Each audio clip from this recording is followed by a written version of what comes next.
iPhone maker Apple has made a huge concession in the European market. The tech giant will allow software makers to sell apps there through their own websites or online marketplaces. Now, previously, the iPhone maker required all software makers to distribute their apps through its App Store. Now, this move is meant to comply with the EU's Digital Markets Act, which kicked off last week. Now, what does this mean for the company and for the software makers? We find out in our next report. Take a look. Apple just made a big concession in Europe. The iPhone maker says it will allow software developers to sell apps there through their own websites or online marketplaces. Previously, it had strictly required all distribution to be through its own App Store. The move is meant to comply with the EU's Digital Markets Act, which kicked in last week.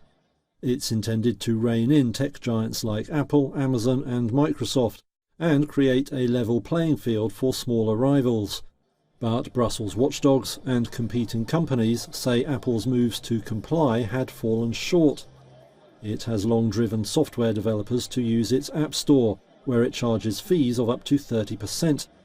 Now opening up sales could cost it a reliable stream of revenue, although the firm is far from relinquishing all control. Developers will still have to meet terms set by Apple and pay an annual fee per user even if they don't use the App Store.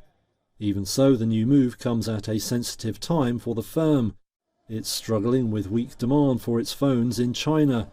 Apple is also seen as lagging rivals in the race to create AI products.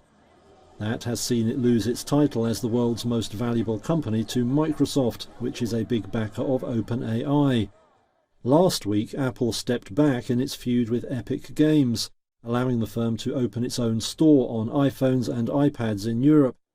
That too was under pressure from the Digital Markets Act, which allows for fines of up to 10% of global turnover if companies don't comply.